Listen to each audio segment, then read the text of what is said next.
Hola a todos, somos Ana Ortiz El Sarbuc y Clara Bastidas Bombiela. Bienvenidos a Teológicamente Prácticas, un espacio de conversaciones relevantes sobre la vida cristiana desde una perspectiva bíblica. La teología no es algo reservado solo para estudiosos o pastores. Es una herramienta disponible y necesaria para ti en cualquier etapa en la que te encuentres. En Teológicamente Prácticas conversamos y examinamos todo a la luz de las Escrituras, reteniendo lo bueno y desechando lo malo. Bienvenidas a Teológicamente Prácticas.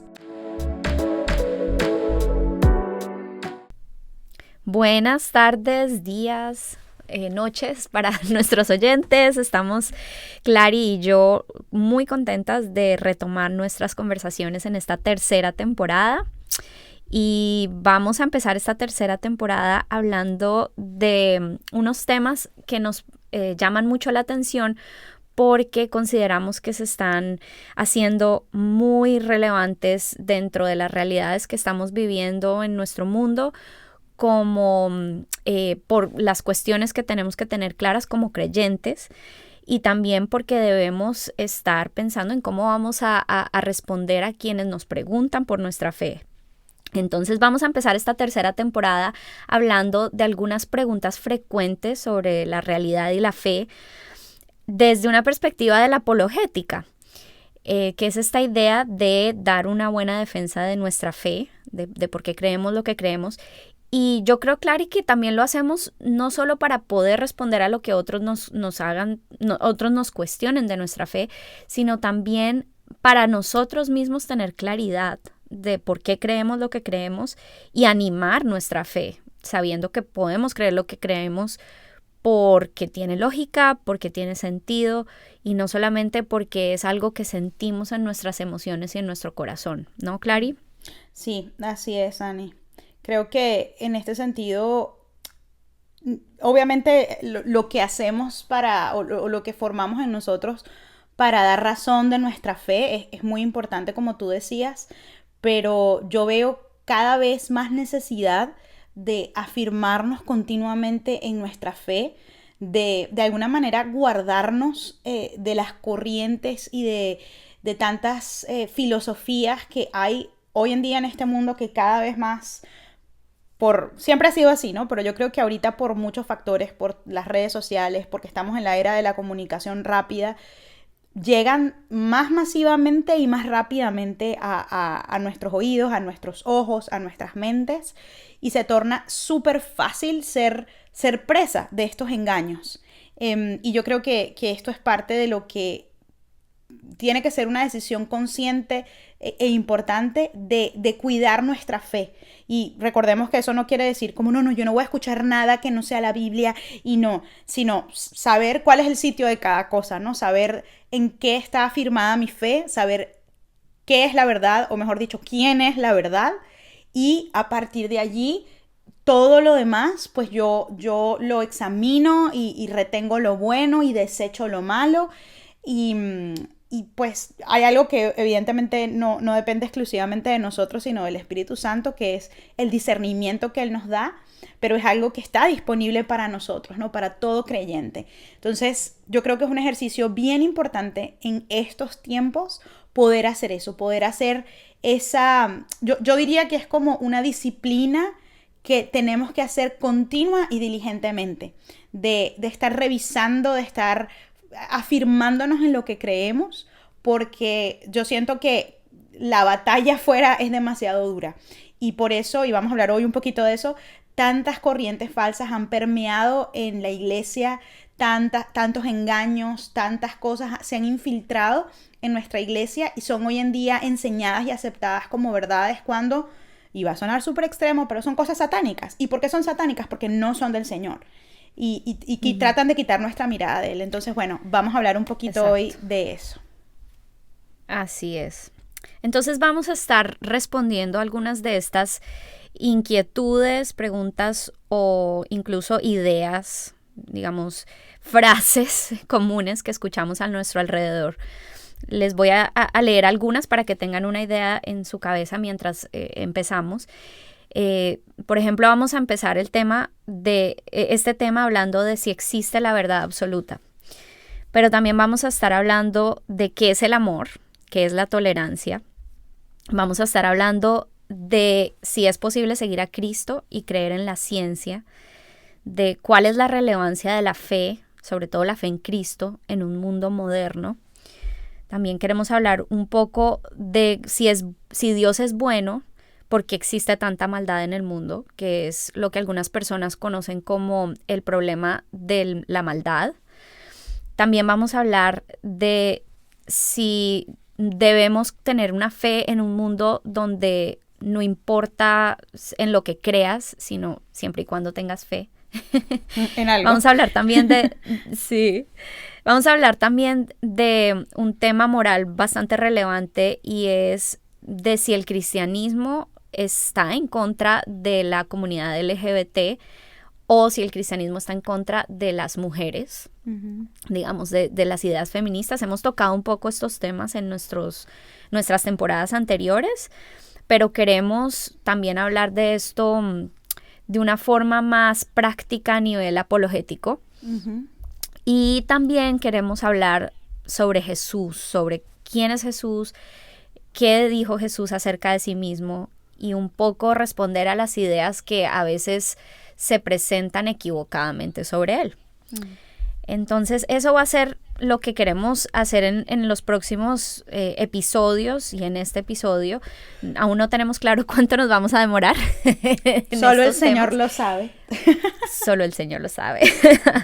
Pero es algo que consideramos que va a ser de mucho valor para ustedes y definitivamente lo ha sido para mí.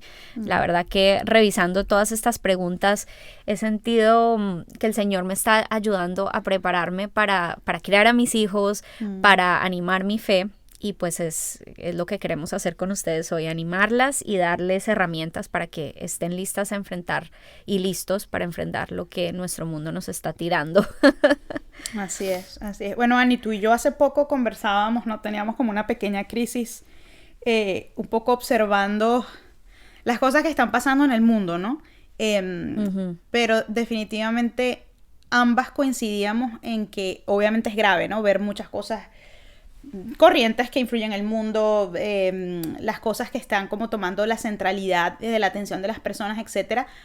Pero hay no es que no nos importe cómo le afecta a la gente en general, pero hay una inquietud que personalmente a mí me duele más de alguna manera, si lo puedo conceptualizar así, y es ver cuando la iglesia es arrastrada por estas corrientes, ¿no? Una iglesia que ha sido expuesta a la verdad, una iglesia que conoce la palabra de Dios, que conoce a Jesús, a su obra redentora, y cuando la iglesia es engañada, es envuelta en este tipo de corrientes, creencias, pensamientos. Pónganle ustedes aquí pues de lo que se trata. El rótulo. Sí, y yo esto lo cuento como, creo que cuando mi intervención en estas preguntas va a ser muy de lo que observo como en mi trabajo en redes sociales, porque me toca interactuar con mucho contenido y con mucha gente, ¿no?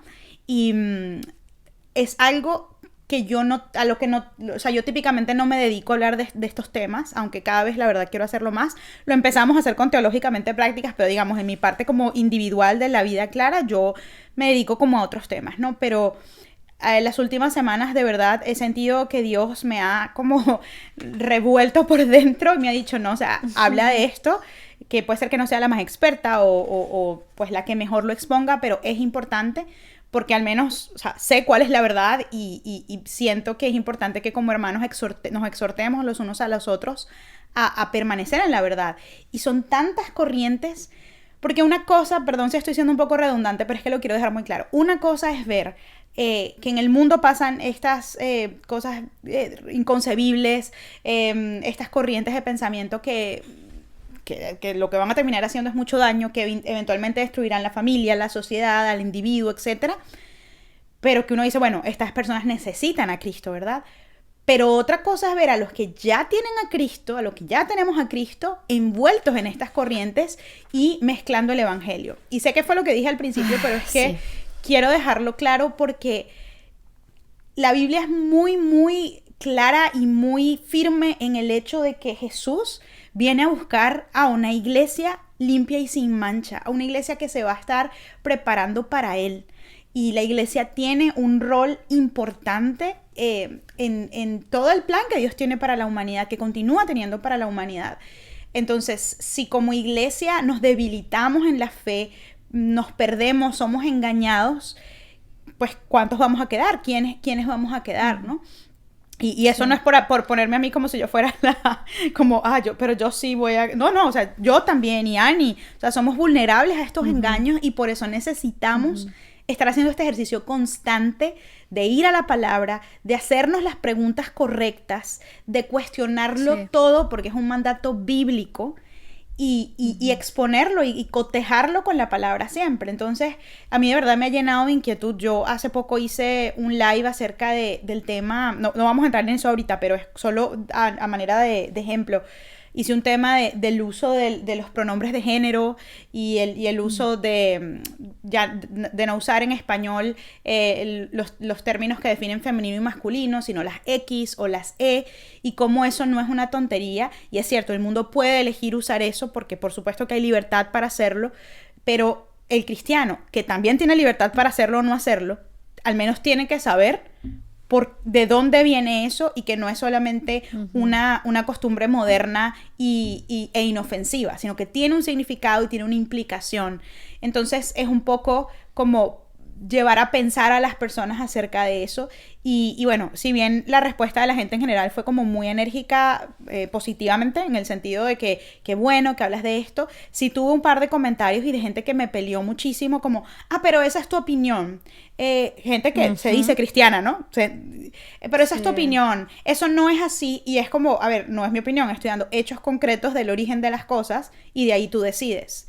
No, pero tú no puedes imponer esto. Y lo que noto, Ani, en un tema como este y en todos los demás temas, es lo que yo llamaría como el fruto del posmodernismo, de este pensamiento posmoderno, que es como, al final, todo es relativo, imponer, decir que tienes la verdad es malo, cuando la esencia del cristianismo es saber que tenemos la verdad en Cristo, porque Él es la verdad. Así es. Y eso, o sea, como que no puedes decirme lo que está bien y lo que está mal, porque todo es relativo, porque así lo ves tú, pero así no lo veo yo. Esa relativización constante de la verdad es un problema, porque o sea, la verdad es o no es. Pero yo creo que crecimos, sobre todo los que nacimos, yo creo que a partir de los 70, 80, 90, escuchando eso. Es como nadie tiene la verdad, todo depende de cómo lo veas, etc. Y yo creo que ese pensamiento posmoderno ha hecho un daño súper grande y como cristianos tenemos que corregir eso si tendemos a ese tipo de pensamiento. Yo sé que cuando yo era una cristiana más tibia, yo era la primera que decía eso. O sea, yo era la primera como, la verdad, sí, no, yo creo en Dios, yo creo en Jesús, pero es relativo, depende de lo que cada quien crea. Sí, eso, claro, yo no, claro, y todo lo relativizaba, y hoy de verdad que me provoca, pero golpearme a mí misma, a la yo del pasado, porque dejé pasar muchas oportunidades de hablar de la verdad por no incomodar, por no ofender y sobre todo por seguir este pensamiento posmoderno. Entonces es un tema bien delicado. Y es que además es un tema que, como tú decías, Clary, digamos, en la cultura, la posmodernidad es la forma, la cosmovisión que casi todas las personas tienen para poder dar una explicación de lo que sucede, ¿no? Pero cuando empieza a influenciar a la iglesia, entonces estamos en un peligro gravísimo, porque nosotros tenemos no solamente el privilegio de saber que conocemos a la verdad, sino que también tenemos la responsabilidad de dar a conocer esa verdad, ¿no? Y el mandato que Jesús mismo nos dio de dar a conocer esa verdad. Entonces sí, definitivamente queremos hablar de esto por la gravedad del asunto, pero también porque en nuestras mismas mentes, Clary, yo creo que también cuando estas ideas consciente o inconscientemente están ahí en nuestra mente, es muy difícil enfrentarnos al día tras día, ¿no? Yo pienso, por ejemplo, en a veces conversaciones que tenemos con los niños de, bueno, entonces, si yo le digo a mi hijo, tienes que hacer A, Y mi hijo me empieza a cuestionar, pero mami, eso es tu perspectiva, no la mía. Entonces, pues estamos en un gran problema. Y empezarles a explicar desde tan pequeños por qué es importante aclarar que mamá les está diciendo que tienen que hacer esto, porque es la verdad, porque es lo que es bueno, porque es lo que es verdadero, pues se hace muy importante, ¿no? Pero de hecho, Ani, eso que mencionas, perdón que te interrumpa, es algo que está pasando en temas de crianza actualmente, que los niños, como un poco, y esto ha evolucionado, ¿no? Este pensamiento posmoderno, pero un poco, lo estábamos hablando ahorita, ¿no? Con el tema de la crianza respetuosa y no sé qué, que no puedes decir, no puedes contradecir, tienes que dejarlo elegir, que bueno, yo personalmente tengo mis reservas con respecto a eso. Está pasando, quizá a niveles extremos, pero está pasando, que entonces es por no contradecir y por respetar la perspectiva de todos y todo es válido, los niños están decidiendo qué es lo que es bueno para ellos, y eso pues es contrario a los principios bíblicos de la disciplina, de la crianza, de la enseñanza, ¿no? Entonces esto llega a todos los niveles. A todos los niveles. Entonces, todo creyente en realidad debería tener claro que pues la verdad existe, la verdad absoluta existe. Y podemos tener esa claridad porque Jesús dijo en Juan 14:6 que Él era la verdad. O sea, en ese cimiento está fundamentada nuestra fe. El problema es que esto va en completa contravía con las ideologías de nuestra cultura actual, como hablabas tú de esta cultura posmoderna, en la cual en realidad se considera que las verdades dependen del punto de vista, de la perspectiva subjetiva de cada persona. Y esto dentro de la posibilidad de que hayan contradicciones o no. Lo cual, pues, cuando uno lo ve, digamos, en un ejemplo concreto, uno puede ver que ahí hay un conflicto. Pero en general, las personas acogen muy fácilmente esta idea porque les parece divino que todos tengamos la posibilidad de decidir qué es lo bueno y qué es lo malo. Y yo creo, Clary, que eso radica desde el principio, desde lo que pasó en Génesis.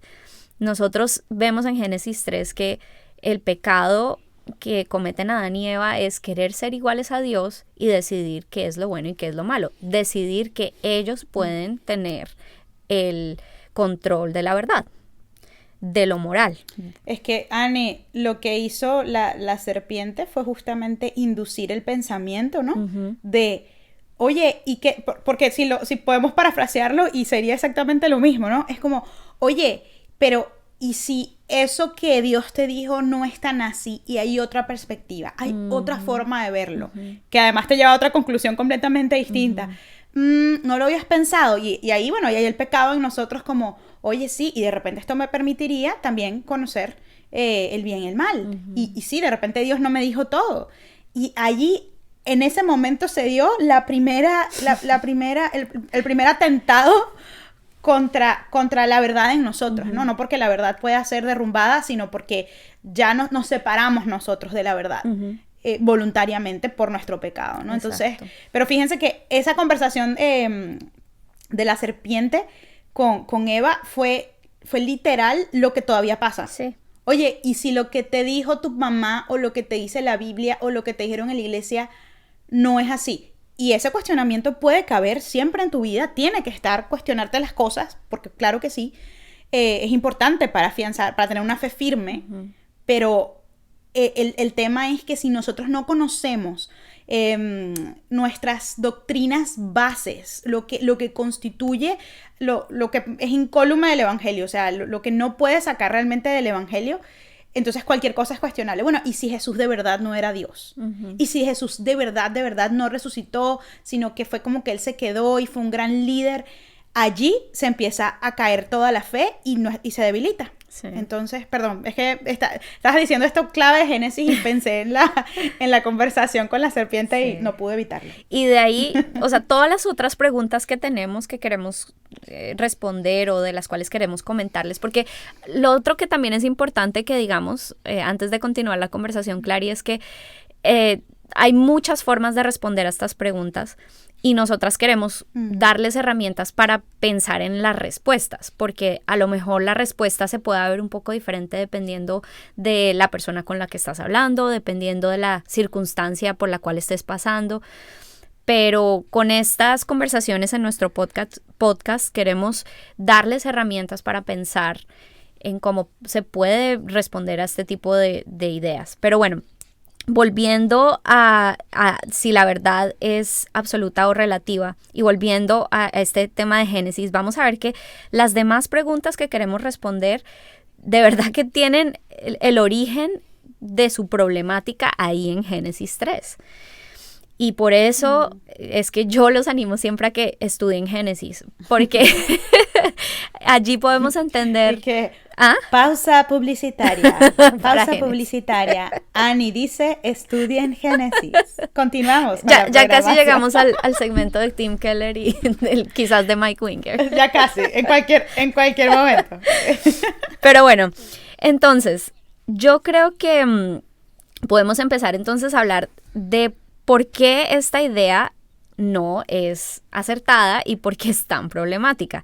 Y yo creo que el principal problema para mí, Clary, es que el problema de decir que todo es relativo es que es una afirmación absolutamente contradictoria.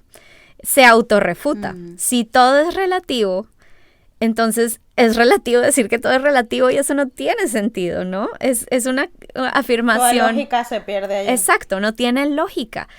Decir no existe la verdad absoluta es prácticamente hacer una afirmación de una verdad absoluta. Entonces es absolutamente contradictorio. Y por eso es que cuando nos dicen, no, pero es que esa es tu verdad. No, pero es que mi verdad es diferente. Yo creo que es importante preguntarnos a nosotros mismos y preguntarle a las demás personas, bueno, pero si todo es relativo, ¿por qué lo que tú estás afirmando tiene que ser verdadero? Es contradictorio. Incluso porque pasa que creo que hay un pensamiento imposible para nosotros en general en estos tiempos, y es la posibilidad de estar equivocados, ¿no? Sí. Y ante la falta de certeza que genera pues la no creencia en nada, que es pues la corriente mayoritaria en este mundo, ante esa falta de certeza, no sabemos para las personas, no sabemos si hay un Dios, no sabemos qué es lo que rige el mundo, no sabemos si las cosas pasan predeterminadamente o yo decido mi destino, lo que sea, la gente prefiere decir, oye, no estoy equivocado o no lo sé, prefiere llamar a esas creencias o a esas no creencias su verdad. Sí. Pero el problema con llamar a esas cosas, yo preferiría que se llamara, mira, esta es mi perspectiva, no sé, yo preferiría que usaran ese nombre, pero lo cierto es que no se hace, porque al decir que esta es mi verdad, que hay una verdad mía y que hay una verdad tuya, es un contrasentido a lo que significa la palabra verdad. Sí. O sea, porque la verdad solamente es una. Sí. Y todo lo que esté fuera de esa verdad es mentira. Y eso es yo creo que algo con lo que la humanidad en 2021 no va a querer lidiar para nada. Con la posibilidad de que simplemente caben muchas verdades. Eso es lo que dice la gente. Sí. Y eso es un contrasentido, como tú decías. Sí.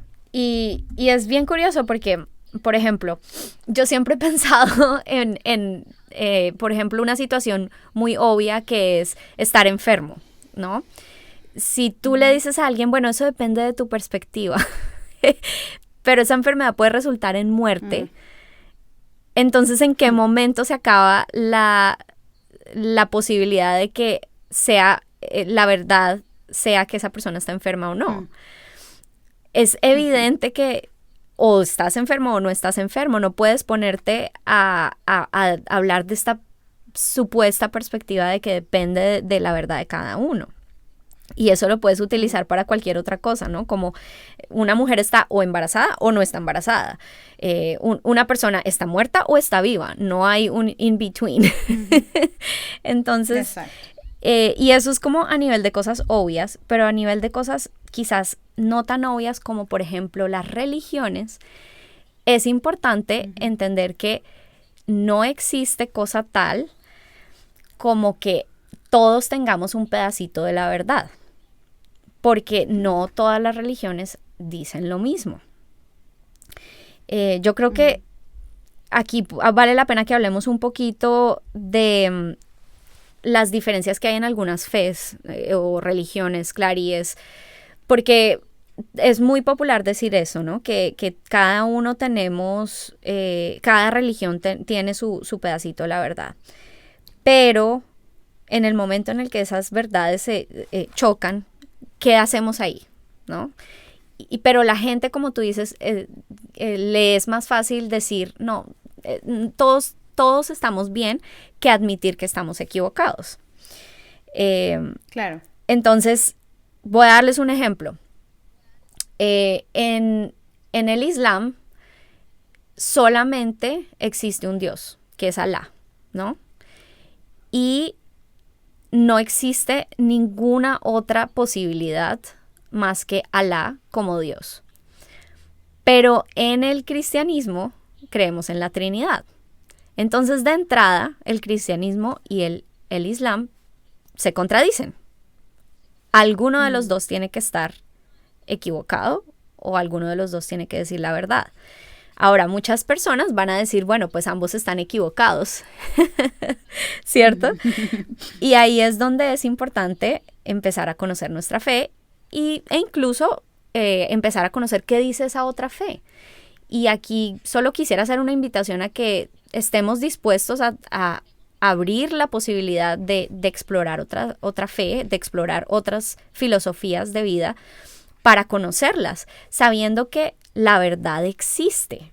El cristianismo invita a que exploremos la información que tenemos a la mano porque tenemos la certeza de que tenemos la verdad.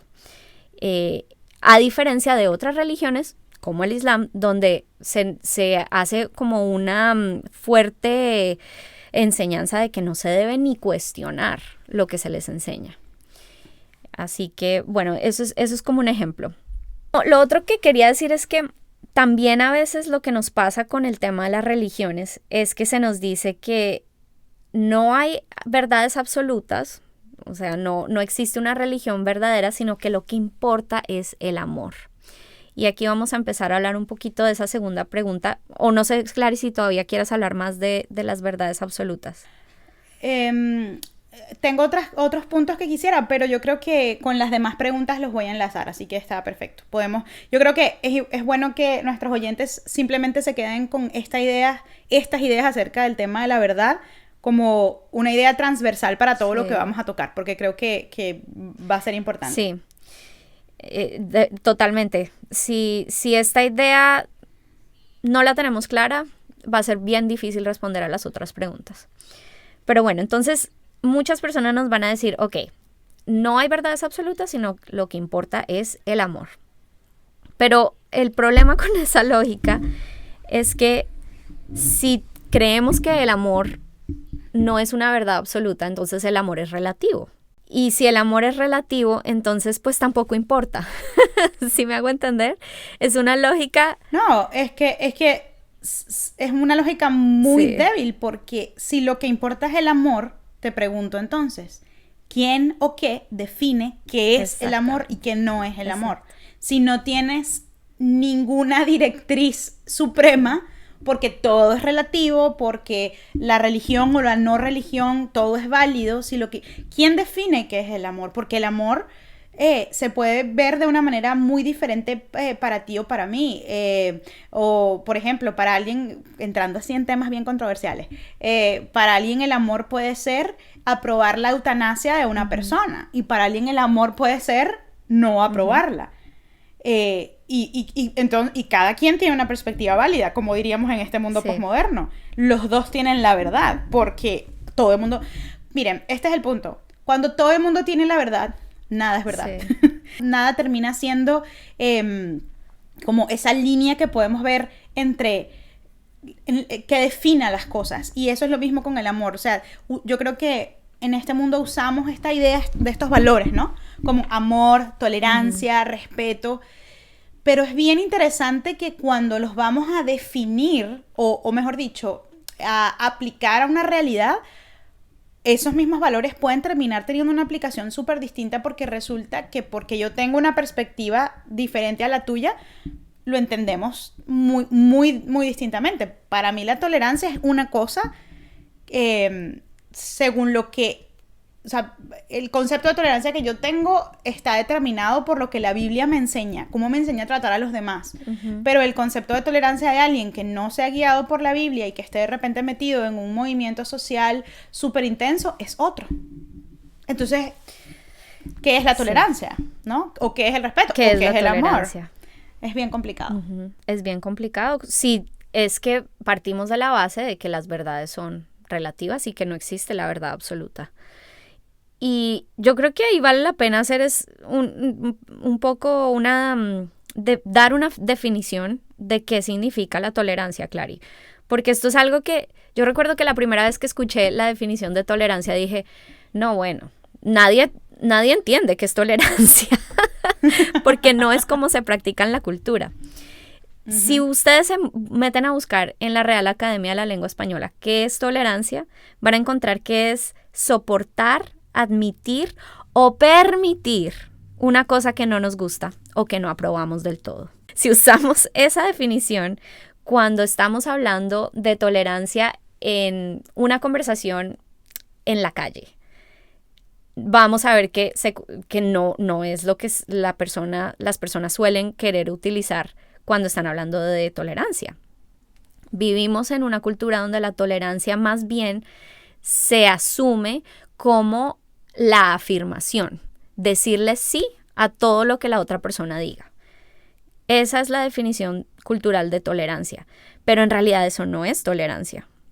Y yo creo que en ese sentido el cristianismo tiene una cosmovisión muy tolerante, porque es una cosmovisión donde nosotros no estamos forzando a nadie a creer en Jesús, pero estamos desaprobando de todo aquello que va en contra de la voluntad de Jesús.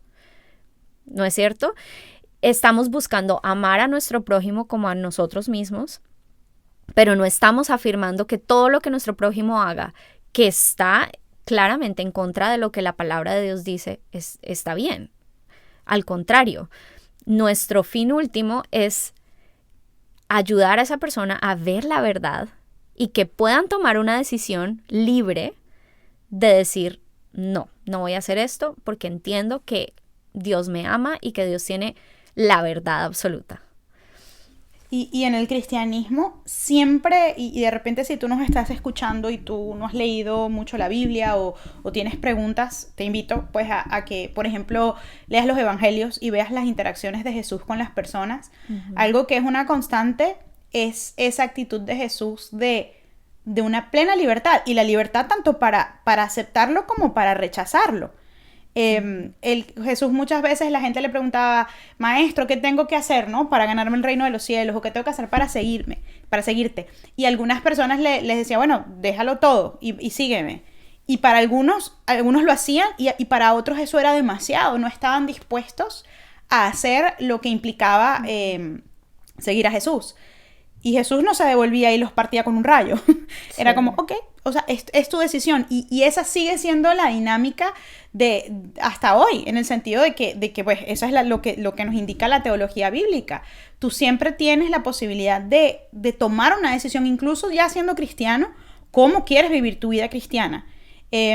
Y es cierto que Dios, yo creo que por amor y por misericordia, a veces permite sacudidas en nuestra vida para que podamos realmente tener acceso a lo que Él tiene para nosotros, pero nunca es obligado. Sí. Y yo creo que eso es a lo que el mundo le teme y lo que a veces entiende de una manera equivocada acerca de la fe cristiana, que es como, no, pero es que el evangélico me quiere convencer. Yo estoy de acuerdo, a veces hay personas que no usan las mejores metodologías y de verdad que lo siento, pero lo hacen muy mal en ese sentido, porque no representa realmente el evangelio, pero en general no es así, o sea, hay libertad.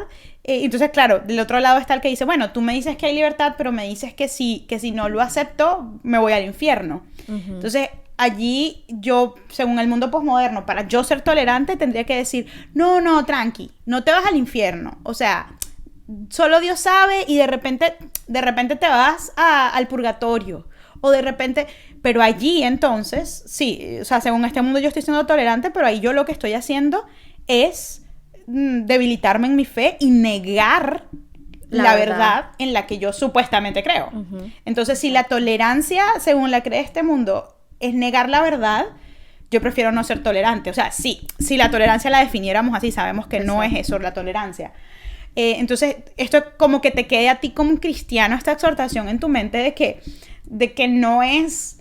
O sea, y yo sé que es difícil, ¿no? O sea, nosotras fuimos al colegio, a la universidad, trabajamos en un mundo secular, o sea, sabemos lo que implica eso, pero es que si la tolerancia, como, incluso el respeto, aunque no debería ser, porque el respeto tiene que ser algo muy manifiesto, pero como la entiende este mundo es decir que sí a todo y no presentar nunca jamás una defensa ni siquiera una declaración de lo que dice nuestra fe. Entonces, yo creo que ahí no, o sea, y me incluyo porque fui así mucho tiempo, no estábamos dispuestos a pagar el precio. Es solamente como, prefiero ser nice y prefiero que no me digan intolerante a decirle a una persona algo que literalmente pudiera salvar no solo su vida en esta tierra, sino su eternidad, ¿no? Sí. Y ese es el verdadero amor, ¿no? El amor que todo lo soporta, que todo lo... O sea, que está dispuesto a pasar por la incomodidad con tal de decir la verdad, con tal de hacerle a la otra persona el mayor bien posible. Y recuerda, por ejemplo, que en 1 Corintios 13 dice que el amor todo lo espera, todo lo soporta, y se goza en la verdad. ¿Sí te acuerdas, Clary? En 1 Corintios. Ese es el verdadero amor. El amor no es decirle sí y aplaudir todos los comportamientos y actitudes y formas de pensar de la otra persona. Porque, al contrario, podemos hacerle un daño muy grande a una persona que está tomando decisiones equivocadas porque pensamos que, bueno, esa es su verdad y esa es la decisión que esa persona está tomando. Y yo creo que el cristianismo allí es, claro, como tú decías, muchas personas nos llaman intolerantes y nos llaman misóginos y que queremos forzar a la gente a creer en nuestra religión. Pero cuando lo vemos a la luz de, no, pero es que sabemos que esta es la verdad, sabemos que esto es lo mejor para otra persona, pues realmente lo más odioso posible sería no querer decirle las cosas a las personas, sería no querer persuadir al otro de que Cristo es la verdad. Es como, total. Mi pastor tiene un ejemplo que a mí me parece muy chévere de cómo se ve esto, digamos una metáfora de cómo se ve esto, y es que, ¿qué harías tú si tú estás en una carretera y entonces hay un niño en toda la mitad de la carretera y tú ves que viene un carro y el carro no ha visto al niño? O sea, tú lo que vas a querer hacer es, por protección al niño y al que va en el carro, tú gritas, te metes, vas a querer parar esa tragedia, sea como sea, porque tú estás viendo la verdad. Lo que sería supremamente horrible sería que tú dijeras, bueno, pero es que pues es la perspectiva del que va manejando, no está viendo al niño, y el niño no está viendo al carro porque está jugando, pues es un niño, es normal para su edad, entonces dejémoslos. Ese es el problema con pensar que estamos haciendo algo bueno cuando no estamos hablando la verdad. A mí lo que me pasaba, Clary, es que cuando yo me encontraba pensando en que me da pena, me da miedo, no estoy lista para confrontar a alguien con la verdad, lo que me pasaba era que me empezaba a dar cuenta que era que yo realmente no estaba entendiendo mi fe y realmente no la creía, no creía en la verdad.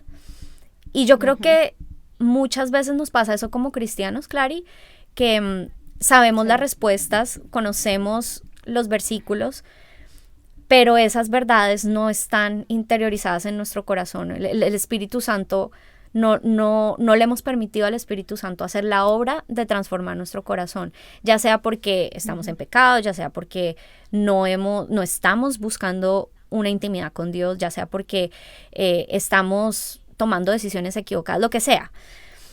Pero lo que a mí me ha ayudado mucho es adentrarme en mi conocimiento de Dios, en profundizar mi relación con Él, en profundizar en mi comunidad de fe, buscar las amistades cristianas que me van a jalar a buscarlo a Él. Y una vez uno empieza realmente, la fe empieza a crecer, porque la fe viene por el oír la palabra de Dios, se hace un poco más fácil el proceso. Y uno empieza a sentir compasión por quienes no conocen la verdad. Y uno empieza a sentir el deseo de querer persuadir a los demás de la verdad. Y uno empieza más naturalmente, porque el Espíritu Santo pone el querer como el hacer, a querer hablar en vez de quedarse callado. Entonces, quizás lo que quiero hacer con esto es como invitar a quienes de pronto están luchando con ese temor de compartir la verdad por ser llamado intolerante o ser llamado misógino o lo que sea. Yo te animo a que, si tú estás pasando por eso, confiésaselo al Señor y pregúntale qué es lo que no te está permitiendo creer que tú tienes la verdad en Cristo. Uh-huh. Y pídele al Señor que te revele lo que dice su palabra, que Él es la verdad y que la verdad nos hará libres. Y en ese momento en el que tú decides caminar con toda confianza en esa verdad y querer conocer más esa verdad, Él va a abrir tu mente, Él va a abrir tu corazón y va a cambiarlo. Y va a ser un poquito más llevadero, porque nunca va a ser fácil. Pues nadie quiere que le digan a uno cosas negativas. Pero nunca va a ser fácil, eso hay que tenerlo claro. Sí, pero es como decía Jeremías, ¿no? Que no se podía quedar callado a pesar de que sabía que estaba metido literal en un hueco. Y bueno, lo otro que también a mí me animaba o me anima cuando me tildan de este tipo de cosas negativas es que cuando a uno le dicen ya sea intolerante o controversial, lo que sea, nos están dando una descripción que es como si nos dijeran: eres feo, te vistes chistoso. O sea, realmente no es nada realmente importante. Y yo sé que no es fácil porque, o sea, no es fácil. A nadie le gusta que lo llamen nombres, como dicen mis hijos. Pero no es un argumento llamarte intolerante, no es un argumento llamarte misógino. Argumentos son hablar lo que es lógico, lo que es verdadero y utilizar la razón.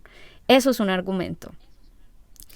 Y lo otro es que, nuevamente, cuando nos dicen que somos intolerantes, que no tenemos por qué estar forzando a los demás a nuestra verdad, ahí hay una contradicción.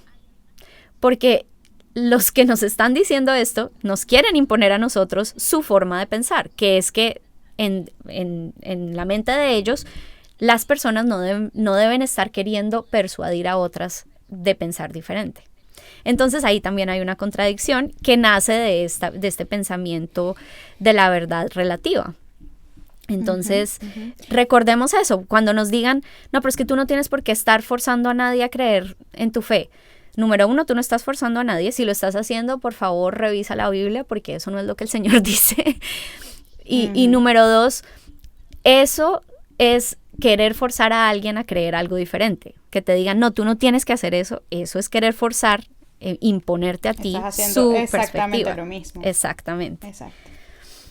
Sí. Yo creo, Ani, que en este tema, bueno, creo que lo explicaste súper bien, no voy a agregar mucho más, solo que me hiciste pensar en algunas cosas, y es que yo creo que a veces muchos cristianos estamos cómodos, o sea, no es solamente este tema de, porque yo lo viví tal cual, igualito que lo que tú describiste, de que al final yo detecté que la razón por la cual yo no defendía mi fe o yo no confrontaba o yo no contradecía era porque yo misma no estaba firme en mi fe. O sea, no era solamente por este miedo y por este orgullo de no quiero ser llamada tal o cual cosa, que también era verdad, pero era también porque yo misma no estaba firme en mi fe, porque cuando llegué a estar más firme en mi fe me di cuenta que no me importaba lo otro, que no me, y no es que lo pierdes completamente, pero sí, o sea, hay una conciencia mayor de lo que es realmente importante y entender, incluso cuando yo entiendo en el evangelio que me dice que yo participo de los sufrimientos de Cristo y por eso algún día participaré de su gloria también. O sea, si Él fue ofendido, si Él fue avergonzado, pues yo lo voy a hacer también. Y llega un punto que no es que eso sea fácil de nuevo, pero no adquiere eso un grado tan grande de importancia como lo tenía antes, ¿no? De que no, quiero estar bien, quiero tener honor, quiero ser reconocida, quiero ser apreciada en la sociedad. Eso ya pasa a un segundo o tercer o cuarto plano. Sí. Y eso, o sea, cuando lo dijiste, ¿verdad? Me identifiqué mucho, pero también creo que hay un grupo, y voy a decir nosotros, porque gracias a Dios no estoy allí, o sea, tengo otros defectos y pecados, pero digamos, no estoy allí, pero sí, ¿sabes? Que suena como que ya no estoy allí, estoy caminando en la plena santidad, no, o sea, todos luchamos con cosas, pero sí estuve atrapada en años de tibieza en mi cristianismo, y he conocido gente así, incluso recientemente, cristianos que se dicen cristianos, pero a la hora de hablar de ciertos temas, y me gusta porque me encuentro con gente honesta que me dice, oye, sí, pero yo no estoy tan seguro de estas cosas que creo. Y yo sé que como que yo amo a Dios y sé que la Biblia, pero ni siquiera estoy tan seguro de todo lo que dice la Biblia porque hay cosas que no entiendo. Sí. O algo que me pasaba muchísimo a mí, no sé si alguien que nos escucha se puede identificar con esto, era que como que si yo iba el domingo a la iglesia y leía mi Biblia, yo decía, bueno, ok, de esto tiene sentido. Pero luego cuando empezaba mi vida en la semana, que escuchaba tantas otras corrientes, tantas otras, abro comillas, verdades, cierro comillas, yo decía, pero es que esto no es compatible, o sea, no puede ser que existan estas verdades y que Dios sea verdad. Yo decía, yo pasaba por ese proceso, ¿no? Y las personas en las que puedo pensar ahorita que me han comentado eso, pasan por eso porque de repente creen en movimientos, en corrientes, en causas que les parecen buenas y dicen, bueno, pero esta causa rechaza el cristianismo, entonces el cristianismo no puede ser completamente cierto o no puede ser completamente como me lo explica la iglesia. Entonces, pero ¿saben qué creo yo? Honestamente, que una persona que está allí, porque yo lo estuve, tiene más flojera o pereza, como le quieran decir, que cualquier otra cosa. Sí. Porque puede ser que no rechace en su corazón el evangelio, sino que duda de él por falta de conocimiento. Y es como, e incluso nos llegamos a sentir cómodos estando en esa tibieza. Sí. Yo me llegué a sentir bien cómoda estando en esa tibieza, como, bueno, no, o sea, yo tenía seguridad de mi salvación, les digo. O sea, hoy que lo pienso, digo, Clara, yo no estaría tan segura porque eres una loca. No, pero sí tenía seguridad en mi salvación, siempre la tuve, gracias a Dios. Pero honestamente siento que la salvación era lo único que iba a tener en Cristo, o sea, más nada, no iba a disfrutar de su vida abundante ni nada, porque yo estaba como o sea, de verdad siempre entre dos aguas, o entre muchas aguas, ¿no? Llamando cosas malas buenas y buenas malas, y diciendo, no, ¿quiénes somos para juzgar? Además, yo me movía en un ambiente muy de esas corrientes de pensamiento, porque cuando trabajas en derechos humanos, o sea, tú incluyes a todo el mundo, hasta el perro. O sea, todo el mundo tiene derechos humanos, hasta un perro que no es un humano tiene derechos humanos. O sea, los perritos además, también, yo creo en los derechos de los animales, by the way, no vayan a... Pero además que ese tema de los derechos humanos quizás lo podemos conversar un poco, pero sin el cristianismo no hay derechos humanos, ¿no? Exacto. O sea, realmente la dignidad humana es algo que nace con el cristianismo y pese a todo lo que... Cosa... Sí, dale, Clary.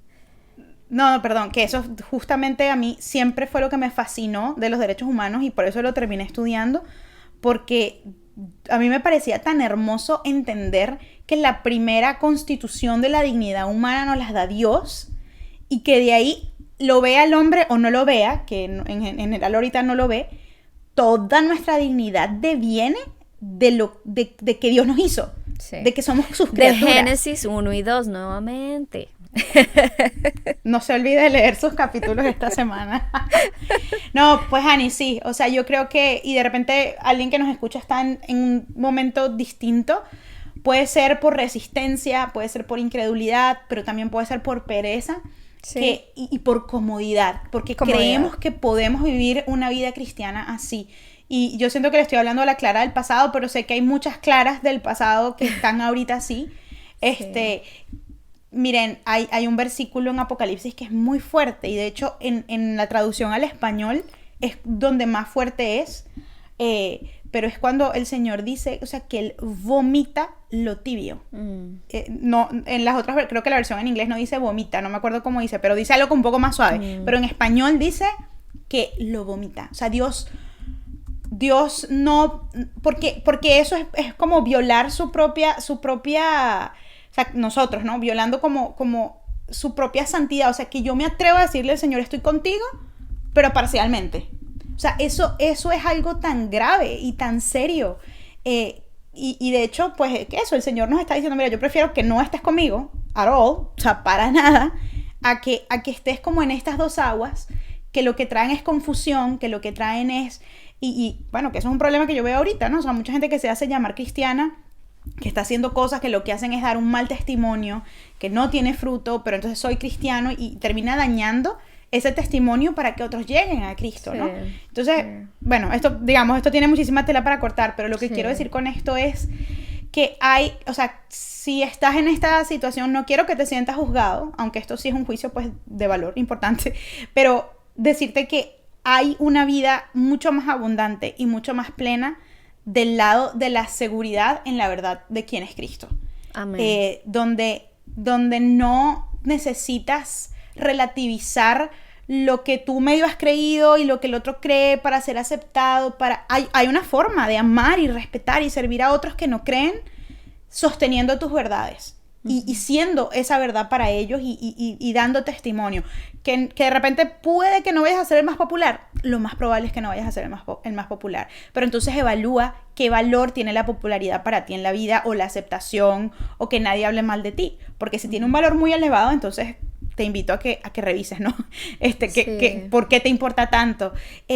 Pero yo, de verdad, desde que dejé de ser una cristiana tibia, que de verdad fue por la misericordia de Dios en mi vida, me dio tanta tristeza ver lo que me estaba perdiendo. O sea, no solo la oportunidad de hablarle a tantas personas de Cristo, que la perdí totalmente, y yo personalmente pienso que Dios me pedirá cuentas de eso, estoy segura que sí, sino que yo misma, o sea, no disfrutaba de los tesoros que tengo en el Señor. ¿Por qué eso? Porque cuando tú vives así también pasan otras cosas. Buscas tu consuelo en cosas que no son el Señor, buscas tu paz, buscas el calma tu ansiedad, calma tus temores en 1000 filosofías, en 1000 corrientes, en 1000 prácticas que no son la fuente de vida, que es el Señor. Así es. Bueno, y que sí te van a estoy hablando mucho, pero es así. No, pero es que además es muy normal que las personas hagan eso, porque de verdad que sí hay como una sensación temporal de satisfacción, de calma, de paz. O sea, si no, la gente pues no estaría buscando este tipo de verdades relativas o de alternativas a la palabra de Dios. El problema es que nada de eso permanece y nada de eso realmente satisface lo que añora nuestra alma y para lo cual fue creada nuestra alma, que es tener una relación con Dios eterna. Pero sí, yo coincido contigo, Clary, cuando decidimos dejar de ser tibios, las cosas se hacen un poco más llevaderas. y pues era lo que les decía, ¿no? La promesa de Jesús en Juan 8 dice que si permanecemos en su palabra, verdaderamente somos sus discípulos y conoceremos la verdad, y la verdad nos hará libres. Por eso es tan importante tener claridad acerca de la verdad. Pero volviendo al amor... Y con ese... perdón, dale. Y rapidito, perdón, solo decir una cosita para terminar. Con ese versículo, quiero que cuando medites hoy en él, pienses que no es la idea de verdad del mundo, ¿no? No es como cualquier verdad te hará libre, no. Es una sola verdad la que te hará libre, y es la verdad que es Jesucristo. Amén. Todo lo demás te puede traer muchas cosas, pero no te va a traer la verdadera libertad. Solamente decir eso. Totalmente, totalmente. Y eso va de la mano con lo que quería hablar a continuación, que es nuevamente hablar del amor. ¿Qué es el amor? ¿Qué dice la palabra de Dios que es el amor? Y lo que tú decías, Clary, es Cristo. En 1 Juan 4:8 dice que el que no ama no ha conocido a Dios, porque Dios es amor. Es solamente cuando realmente conocemos a Dios, cuando dejamos la tibieza de una fe superficial y nos dedicamos a querer entender quién es Dios a través de la revelación que nos ha dado en su palabra. Cuando llegamos a ese punto, conocemos a Dios, y cuando conocemos a Dios realmente podemos entender qué es el amor, porque la definición de amor que tenemos en nuestra cultura va a cambiar, en unos años va a cambiar. Ya ha cambiado. O sea, hace 30, 40 años era inconcebible que el amor fuera que tú tuvieras atracción a personas del mismo sexo o que te quisieras cambiar tu cuerpo físicamente porque no quieres tu cuerpo y decides que si naciste biológicamente hombre y quieres ser mujer, era inconcebible hace 40 años que el amor fuera querer cambiar ese cuerpo. Pero hoy en día esa es la definición de amor. Entonces, no sabemos cómo vaya a ser definido el amor en 40 años. Pero el amor que es verdadero ha sido el mismo amor desde Génesis hasta hoy en día y hasta el final de los tiempos. No ha cambiado. Y además es el amor que se hizo carne, que se hizo hombre y nos enseñó a vivir en ese amor. Y es Jesús. De eso se trata el Evangelio. De que el amor se hizo carne, habitó entre los hombres y todo aquel que en él cree no se pierde, sino que tiene vida eterna. Y yo creo que por eso es que también es importante que no tengamos temor a aceptar que existe la verdad absoluta. Porque esa verdad absoluta es absolutamente liberadora. Ani, qué calma, qué seguridad saber que hay una verdad absoluta. O sea, que que en mis mayores momentos de duda y de ansiedad y de depresión, yo recuerdo que creo que esa era la idea con la que yo más luchaba.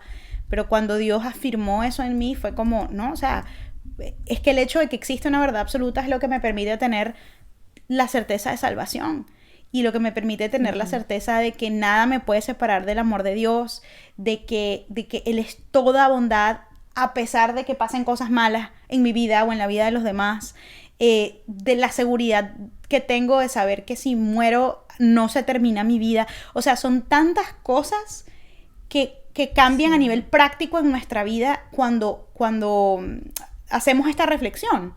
O sea, no es solamente como que algo, ay, yo no tengo tiempo de filosofar, muchachas, lo siento. No. O sea, esto es importante porque esto va a determinar cómo vas a ver tu vida. Y eso, por eso a mí me encanta este concepto que tenemos de teológicamente prácticas. O sea, la idea es que tú puedas llevar esto a tu vida y que entiendas eso, ¿no?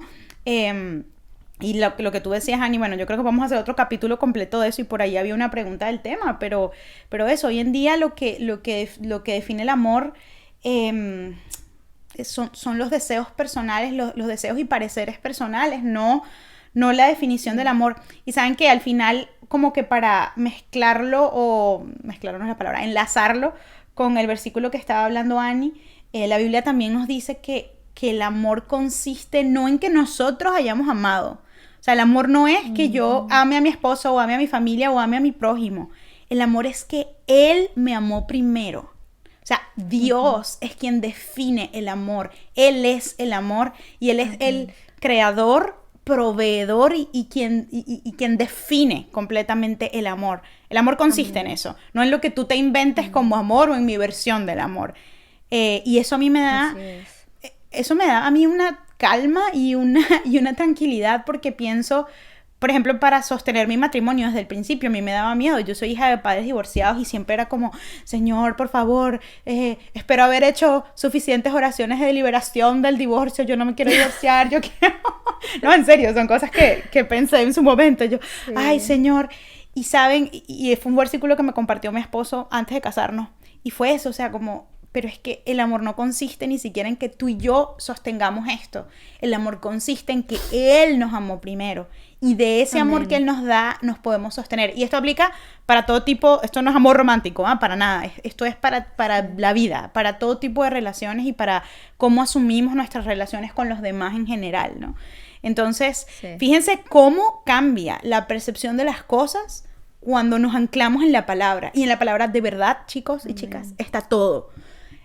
Por eso hay que estudiarla y mientras más la estudias, más interesante se vuelve y más rica se vuelve. Y ella ya es rica, ¿no? Pero se vuelve como un tesoro más grande para nosotros porque somos capaces de apreciarla, ¿no? Así es. Ani, no sé si ya sea el momento de ir cerrando este episodio que va a llegar a 1 hora. Sí. No, pero creo que ha estado súper interesante y espero que nuestros oyentes así lo piensen. Pero no sé si tú quisieras aportar como algunas ideas para cerrar o para concluir si se puede, porque hablamos la verdad de muchos temas. Sí, sí. No, reiterar que nosotros tenemos la revelación de la verdad en Cristo. Él dijo que Él era la verdad. No hay duda de que lo hizo. Vamos a hablar de pronto más adelante de qué cosas dijo Jesús acerca de sí mismo, pero en este momento quiero recalcar que Él lo dijo claramente, que Él era el camino, la verdad y la vida. Uh-huh. Y esa cosmovisión nos permite tener claridad acerca, como tú decías, Clary, podemos caminar sabiendo qué es la verdad y sabiendo qué es el amor. Y esa es la riqueza de nuestra fe en Cristo. La esperanza que tenemos de saber que no estamos viviendo ni porque somos una reacción aleatoria de los elementos químicos, tampoco somos producto de, no sé, los dioses que se pusieron de mal genio y crearon a los humanos, tampoco somos producto del karma y de las malas decisiones de alguien que nunca conocimos en el pasado y cuyas consecuencias de vida hicieron posibles nuestra realidad. Nada de esas cosas. Tenemos una certeza de que somos dignos en haber sido creados a la imagen y semejanza de Dios. Tenemos la certeza de que Dios nos hizo para conocerlo, para ser como Él es, que Él es un Dios de amor, es un Dios creativo, es un Dios que cultiva, es un Dios que hace cosas nuevas. Tenemos la certeza de saber que Él nos hizo para vivir eternamente con Él, y tenemos la certeza de saber que un día Jesús va a volver. Y toda esta locura de mundo en el que vivimos, la Biblia tiene respuestas para estas cosas que estamos viviendo, y son respuestas reales, son respuestas que nos dan ánimo, que nos dan esperanza, y una esperanza certera. Así es, qué lindo, Ani. Gracias, porque eso también me anima a mí en mi propia necesidad, porque es que lo que les decíamos al principio, yo creo firmemente en que esto tiene que ser un hábito, una disciplina espiritual, si se quiere. Sí. Que podamos, pues ustedes saben, o sea, a Ani y a mí nos gusta leer, investigar, a Ani sobre todo. A mí como, Ani, o sea, lo que tú le preguntes, ella lo va a haber leído, investigado, visto. Yo soy más de como que ciertos temas me llaman mucho la atención y como que me meto en eso. Pero, digamos, yo lo que quiero expresar hoy es que no se trata de que te dediques a estudiar un grado en teología, ¿no?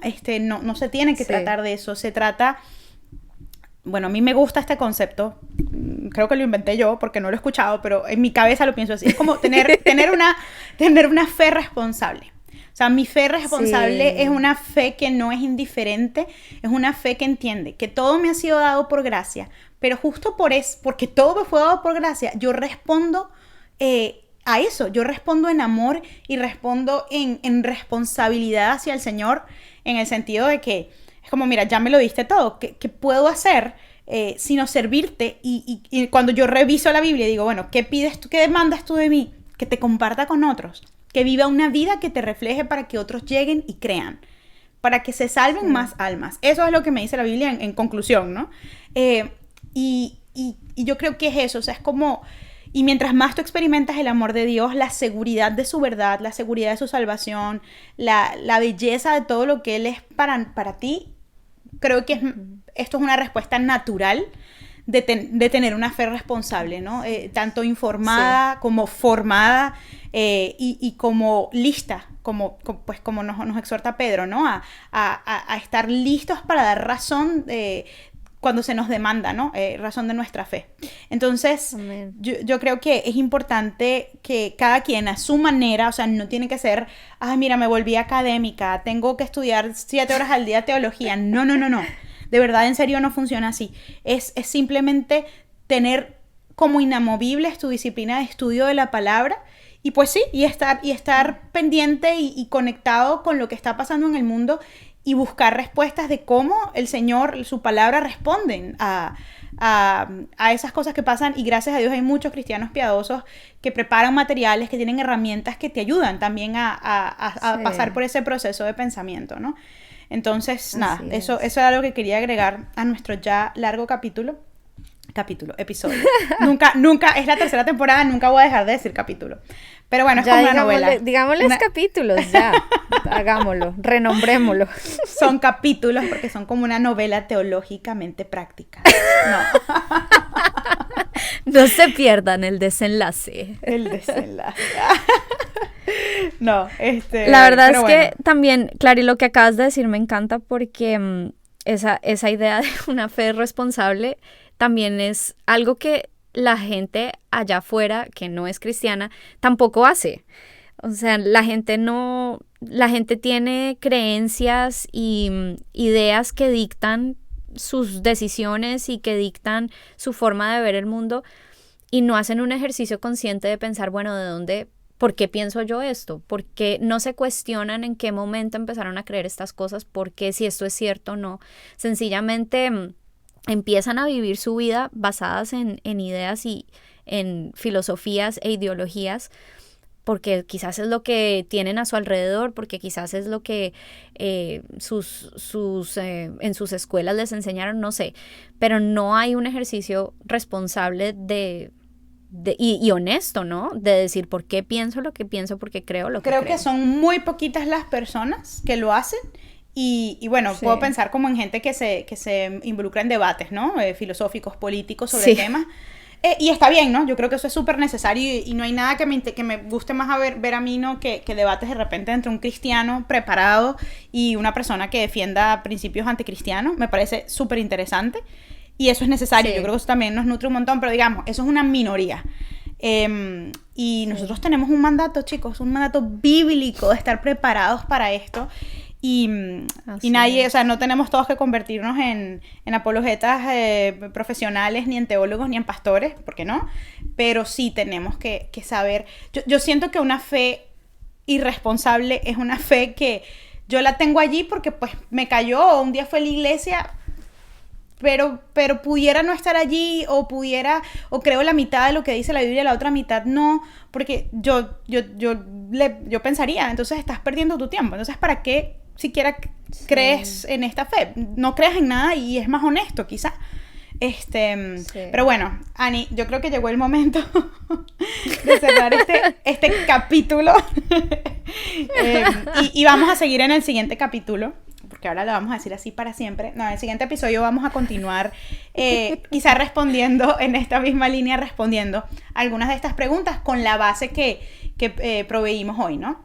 De simplemente estas preguntas. Yo creo que una de las mejores metodologías de hacer apologética es preguntar. Y eso es lo que estamos haciendo un poco contigo hoy en el episodio. Hacer preguntas que te hagan pensar. Hacer preguntas. Y pues que terminemos entonces. Y no importa si inclusive terminas dudando cosas. Lo importante es que te lleven a querer resolverlas en la palabra de Dios. Y ese es el proceso, para mí creo que el tiempo mejor invertido que podemos tener. Entonces, pues gracias a todos por escucharnos, Ani. No sé si quieres despedirte tú. Sí, chao. No, les deseamos un excelente resto de día, de semana. Y nos vemos en el próximo episodio / capítulo / edición de nuestro podcast. Chao, que estén muy bien. Esto fue Teológicamente Prácticas.